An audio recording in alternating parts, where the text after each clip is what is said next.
Em relação às aminas simpático-miméticas de ação mista, nós temos a efedrina, que vai aumentar a liberação de noradrenalina. Como ela tem uma ação muito extensa, aumentando essa liberação de noradrenalina e sendo agonista direto também dos receptores alfa-1, alfa-2, beta-1 e beta-2, nós temos aplicação clínica bem restrita, como descongestionante nasal e raramente utilizado no tratamento da asma. Os efeitos adversos incluem taquicardia, palidez, hipertensão e insônia. Um outro exemplo de fármaco com essa ação indireta vai ser a anfetamina e seus derivados. A anfetamina ela tem um mecanismo de ação bem peculiar. Então, nessa figura, nós temos representada aqui pela bolinha preta, anfetamina, e a bolinha vermelha, noradrenalina. Inicialmente, a anfetamina usa aquele NET, que é o transportador de recaptação neuronal, no botão pré-sináptico, para entrar nesse botão pré-sináptico.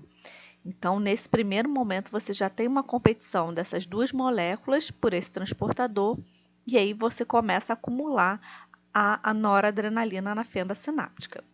Então, a anfetamina entra no botão pré-sináptico, ela também é capaz de entrar nas vesículas, e além disso, você tem o funcionamento desse NET invertido, ou seja, ele só funcionava trazendo a noradrenalina de fora para dentro do botão pré-sináptico, agora ele começa a funcionar de uma forma invertida, também liberando a noradrenalina por um mecanismo que não existe fisiologicamente através desse NET. Então, com todo esse mecanismo, nós temos um acúmulo de noradrenalina na fenda sináptica e todos os efeitos clínicos e adversos vão ocorrer em função desse excesso de noradrenalina presente no sistema. Então, nós vamos observar um aumento da resistência vascular periférica e, consequentemente, da pressão arterial. Essa pressão arterial pode se elevar bastante, o que pode levar a uma redução da frequência cardíaca de forma reflexa. Podem acontecer arritmias cardíacas. O débito cardíaco normalmente não se altera em doses terapêuticas. Ela vai estimular a contração do esfíncter da bexiga. Já no trato gastrointestinal, existe um efeito bem controverso, dependendo do indivíduo. Em algumas pessoas pode causar relaxamento, em outras pessoas pode causar contração. E, além disso, um estímulo do centro respiratório bulbar, o que acaba aumentando a capacidade ventilatória desse indivíduo. Isso é uma das justificativas que essas substâncias foram bastante utilizadas como forma de abuso, principalmente no caso de atletas, para aumentar a performance física, uma vez que também temos um aumento de vasodilatação através do receptor beta-2 nos vasos que irrigam a musculatura esquelética. Então, esse potencial de abuso da anfetamina se deve à sua capacidade de aumentar a alerta do indivíduo, reduzir o cansaço, elevação do humor, o aumento da iniciativa e da autoconfiança, o aumento da habilidade de concentração, porém, isso gera no futuro maior probabilidade de erros. Então, esses efeitos eles podem ser revertidos por superdosagem ou por uso repetido, o que gera esse potencial de abuso das anfetaminas e seus derivados, né? Como já havia falado, junto com a melhora da performance física. Então, na verdade, a anfetamina ela tem um uso clínico bem restrito, ela é indicada apenas nos indivíduos portadores de síndrome da deficiência de atenção, como a dextroanfetamina e o dexmetilfenidato. Esses pacientes devem ser muito bem diagnosticados, né? Normalmente esse diagnóstico vem na infância, quando a criança ela começa a ter um quadro de dificuldade no aprendizado, principalmente durante o processo de alfabetização. Mas alguns adultos também são diagnosticados tardiamente. O que é importante relatar é que muitos diagnósticos errôneos estão sendo feitos em crianças bem pequenas, né? E esses derivados de anfetamina estão sendo prescritos de forma incorreta para crianças pequenas, principalmente.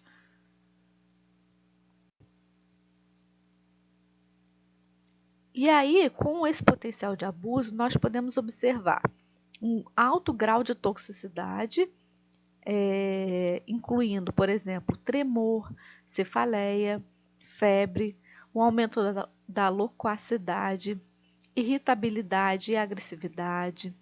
Posteriormente, depressão, já que você depois esgota os níveis de noradrenalina desse sistema, uma vez que o organismo ele não dá conta de ficar sintetizando essa molécula novamente, pois aquele mecanismo de recaptação neuronal ele é responsável por 75% da noradrenalina circulante. Além disso, fadiga, insônia, anorexia, ansiedade, alucinações paranoicas, né? O indivíduo fica relatando que ele está vendo algum tipo de animal, alguma pessoa perseguindo, podendo evoluir então para um quadro grave de convulsões, como todos aqueles efeitos cardiovasculares, como taquicardia, arritmias cardíacas, hipertensão, e isso vai gerando um quadro de dependência e tolerância que é bastante complicado e deve ser tratado.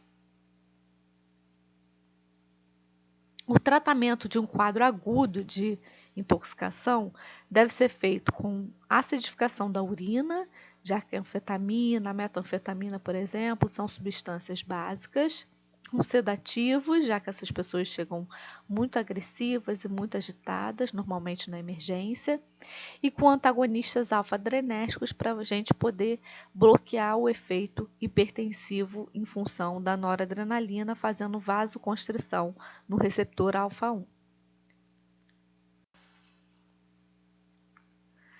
Uma outra substância que tem essa ação indireta é a tiramina. A tiramina ela não é um fármaco, mas é uma substância presente em alimentos, como por exemplo queijos, vinhos e alguns iogurtes.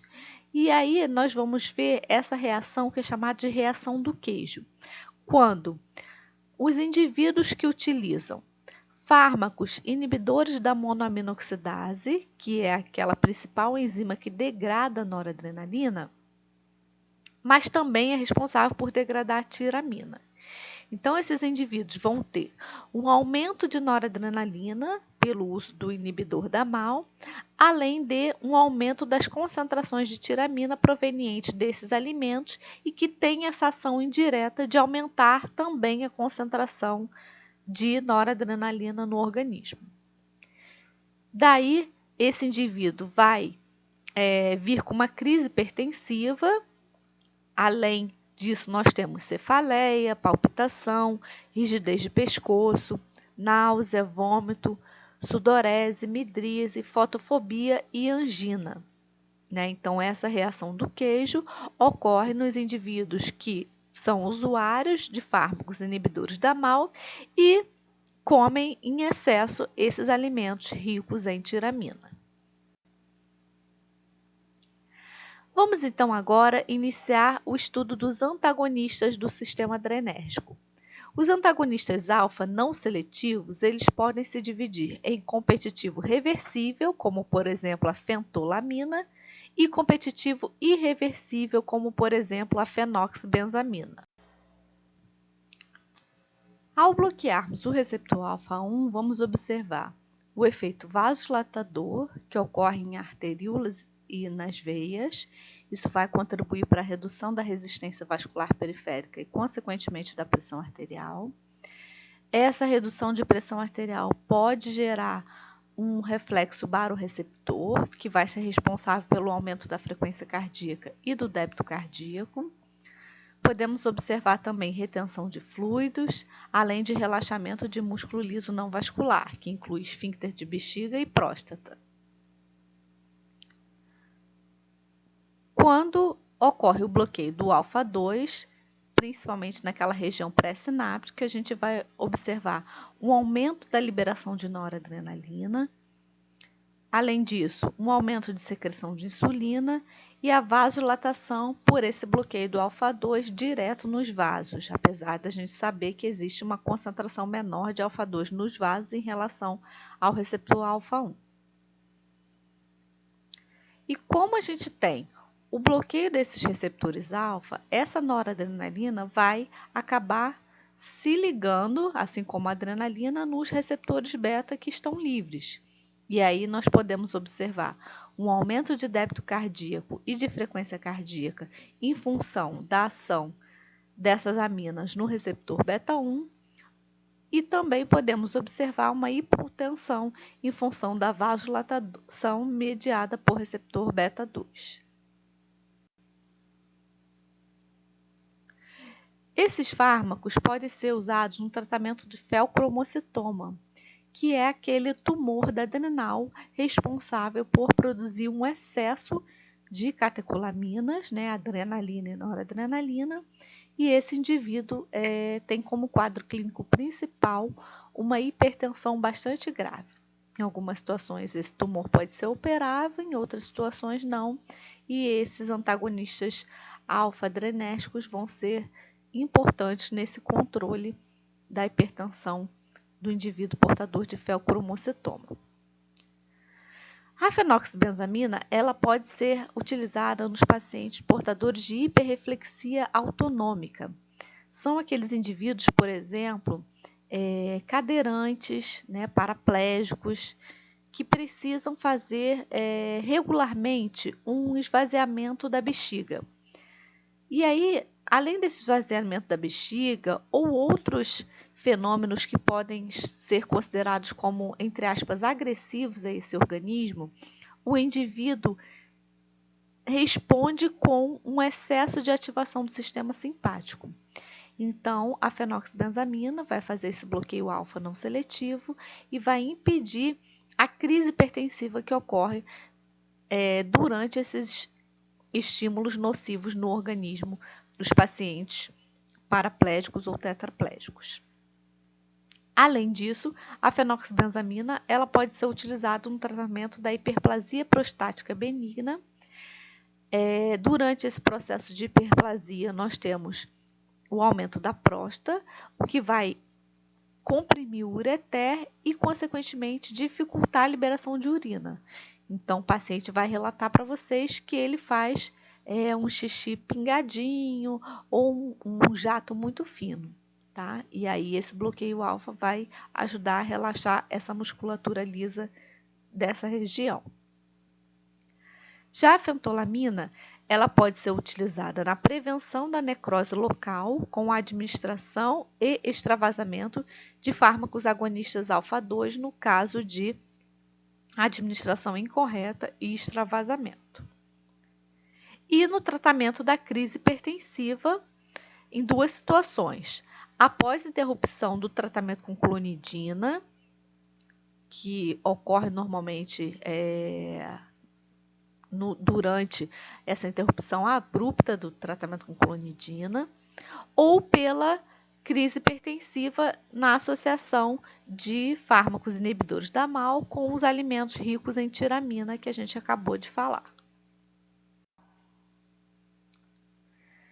Esses antagonistas alfa não seletivos podem causar hipotensão postural, taquicardia e arritmias.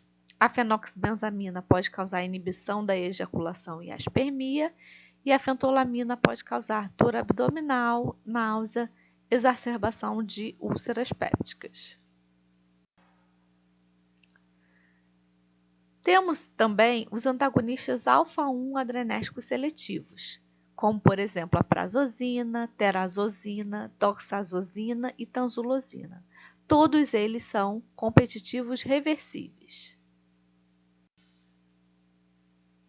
Eles também vão fazer vasodilatação arteriolar e venosa, o que pode reduzir bastante a pressão arterial, e isso pode gerar um aumento de frequência cardíaca e débito cardíaco de forma reflexa.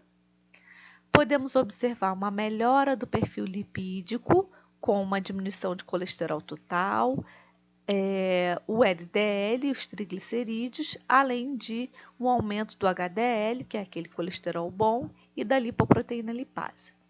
Essa melhora do perfil lipídico, ela não é uma indicação clínica desses fármacos, né?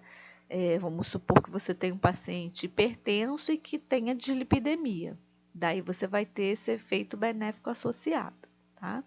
Mas o tratamento seria indicado no tratamento da hipertensão arterial apenas. Lembrando que durante o tratamento de hipertensão arterial, a gente também tem fármacos mais eficazes, com menos efeitos adversos, que vocês vão estudar no futuro. Além disso, esses fármacos seletivos alfa-1 podem diminuir o crescimento celular mediado por esse receptor alfa-1. E isso vai ser benéfico, por exemplo, naquele paciente portador da hiperplasia prostática benigna, porque além do relaxamento dessa musculatura lisa, nós vamos observar essa redução do crescimento celular.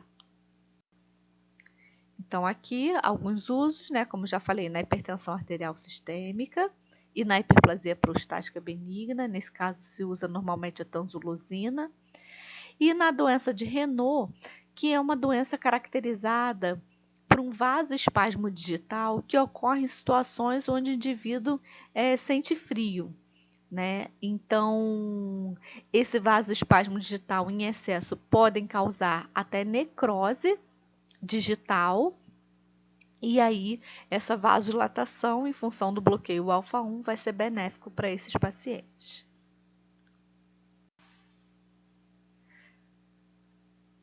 Os antagonistas alfa-1 seletivos podem causar, principalmente durante o tratamento, na primeira dosagem, uma hipotensão postural e síncope, então os indivíduos devem ser alertados em relação a isso. Pode causar síncope quando for associado com outro antihipertensivo ou por um rápido aumento da dosagem. E outros efeitos adversos não específicos, como dor de cabeça, vertigem e astenia.